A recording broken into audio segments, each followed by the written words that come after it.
En outre, la recherche de bénédiction, at-tabarruk, des polythéistes consistait à espérer la réalisation du bien en quantité de façon perpétuelle, constante et persistante en se tournant vers leurs idoles par différentes formes de recherche de bénédiction qui sont toutes du polythéisme. Et quand il dit dans le titre « et autres », c'est-à-dire les pierres, les arbres, les pierres, et autres, c'est-à-dire toute autre chose similaire aux arbres et aux pierres, comme les différents lieux, ou une grotte en particulier, ou une tombe, ou une source d'eau, ou d'autres éléments auxquels les ignorants vouent une certaine croyance. D'ailleurs, il est important de comprendre la gravité de ce fait. Car en effet, rechercher la bénédiction d'un arbre, d'une pierre, d'une tombe ou de certains lieux peut être une forme de polythéisme majeur. Si la personne recherchant cette bénédiction croit que cet arbre, cette pierre, cette tombe contre laquelle il se frotte, sur laquelle il se vautre ou à laquelle il se colle est un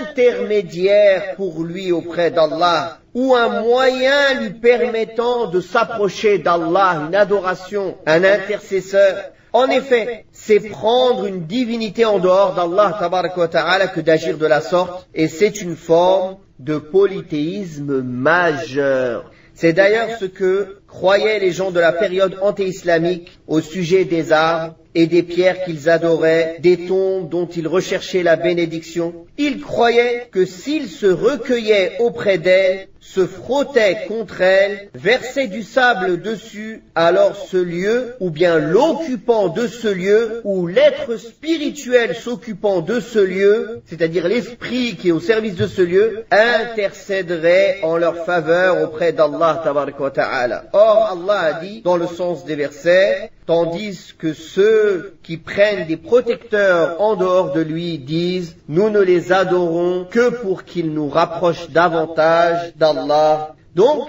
si les personnes pensent que cette chose ou cet objet ou cette personne peut donner la bénédiction en dehors d'Allah, que cette personne soit vivante ou morte, alors c'est du shirk akbar. C'est du polythéisme majeur. Si ces personnes se frottent ou cherchent la bénédiction par quelque moyen que ce soit sur ces choses, en les prenant comme intercesseurs entre eux et Allah, c'est du polythéisme majeur. De même, si une personne cherche la bénédiction à travers ces choses en pensant que cela le rapproche d'Allah, il cherche à s'approcher d'Allah par ces moyens-là, par ces intercesseurs,